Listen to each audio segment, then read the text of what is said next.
الحمدللہ، اللہ کا لاکھ لاکھ شکر ہے کہ جس نے اپنی یاد کی توفیق اور موقع فراہم کیا۔ لاکھوں اور کروڑوں درود حضرت محمد مصطفیٰ احمد مجتبیٰ حبیب کبریاء امام الانبیاء خاتم النبیین صلی اللہ علیہ وآلہ وسلم کی ذات پر کہ جن کے طفیل مالک الملک نے یہ مہربانی فرمائی۔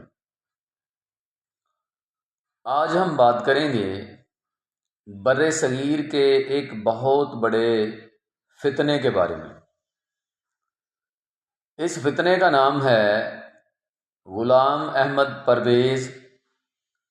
اس کے ماننے والے جو ہیں وہ پرویزی کہلاتے ہیں۔ یہ ایمان کا ڈاکو ہے اور لوگوں سے ان کا ایمان سلب کر لیتا ہے۔ جتنے سادہ لوگ ہیں اور خاص طور پر انگریزی اسکولوں میں پڑھے ہوئے لوگ اور انگریز کے پیروکار جو کہ اپنے لیے طویلیں ڈھونڈتے پھرتے ہیں کہ کسی طرح ہم نے جو کلچر اپنایا ہے انگریزی اس کے لیے کوئی طویل مل جائے، وہ اس کے فالوور ہیں۔ یہ شخص ایک اتنا بڑا فتنہ ہے کہ یہ سرے سے حدیث اور جو سنت ہے اس کا انکاری ہے۔ آپ اس کے بیان دیکھیں، اس کی تحریریں دیکھیں تو آپ کو پتہ چلے گا کہ یہ کہتا ہے کہ قرآن جو ہے وہ ہم پڑھ سکتے ہیں، عربی میں ہے، ہم اس کا ترجمہ کر سکتے ہیں، تو ہمیں جو ہے وہ حدیث اور سنت کی ضرورت ہی نہیں۔ اور اگر حدیث اور سنت کی بات کرتا ہے تو وہ کہتا ہے کہ یہ صرف ایک مخصوص وقت کے لیے نبی کریم صلی اللہ علیہ وآلہ وسلم کے لیے تھا، اور جب انہوں نے اس دنیا سے ظاہری پردہ فرمایا تو وہ حکم جو ہے، وہ حدیث جو ہے، وہ سنت جو ہے، وہ ان کے ساتھ ہی ختم ہو گئی۔ اب ہمیں اس پر عمل کرنے کی ضرورت نہیں ہے۔ اس لیے تمام لوگ جو میری یہ ویڈیو دیکھ رہے ہیں وہ خود بھی اور دوسرے لوگوں تک اس کو پہنچائیں تاکہ ہمارے مسلمان جو ہیں وہ اس فتنے سے بچ سکیں، کیونکہ قرآن جو ہے وہ اللہ کی کلام ہے اور اس کو سمجھنے کے لیے ہمیں حدیث اور سنت دونوں پر عمل کرنا ہوگا۔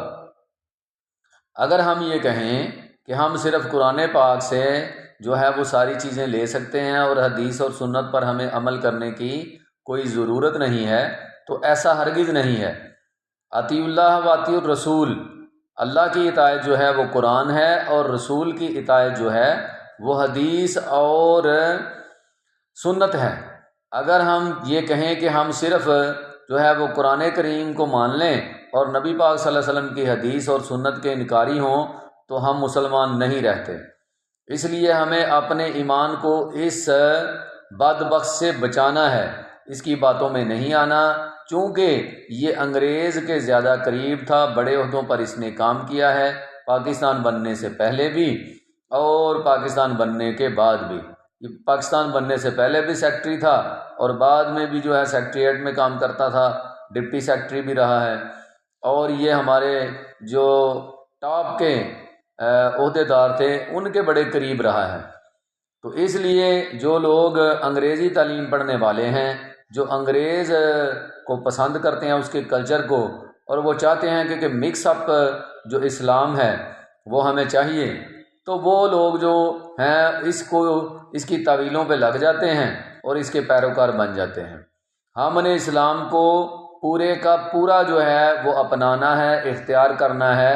ہم نے قرآن اور نبی کریم صلی اللہ علیہ وسلم کی حدیث اور سنت تینوں پر عمل کر کے ہم نے اسلام میں پورے کا پورا داخل ہونا ہے جیسے کہ حکم ہے۔ ہمیں کسی اور کلچر کی ضرورت نہیں ہے، کسی ایسے پرویزی کی یا غلام احمد پرویز جیسے جو مقرر ہیں یا لکھنے والے مصنف ہیں، ایسے لوگوں کی ہمیں کوئی ضرورت نہیں ہے۔ اسلام جو ہے اللہ نے نبی کریم صلی اللہ علیہ وآلہ وسلم کے ذریعے 1400 سال پہلے مکمل کر دیا ہے، اس میں کسی قسم کی کوئی گنجائش کی ضرورت نہیں ہے۔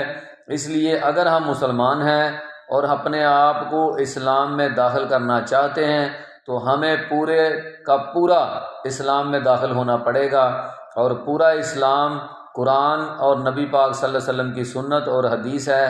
اگر کوئی بندہ اس کا انکاری ہے تو وہ اسلام سے اس کا کوئی تعلق نہیں ہے، اور جو بندہ اس کا پیروکار ہے اس کا بھی اسلام سے کوئی تعلق نہیں ہے، کیونکہ آدھا تیتر اور آدھا بٹیر والا معاملہ جو ہے وہ نہیں چل سکتا۔ امید ہے آپ کو بات کی سمجھ آ گئی ہوگی۔ اللہ تبارک و تعالی ہمیں عمل کرنے کی توفیق عطا فرمائے، اور ایسے فتنوں سے بچنے اور ایمان جو ہے اپنا اس کو بچانے کی جو ہے وہ ہماری ہر کوشش اللہ پاک جو ہے وہ کامیاب فرمائے، اور ہمیں ہمت بھی دے کہ ہم ایسے فتنوں سے بچ سکیں اور اپنے ایمان کی حفاظت کر سکیں۔ وما علینا الا البلاغ المبین۔ السلام علیکم۔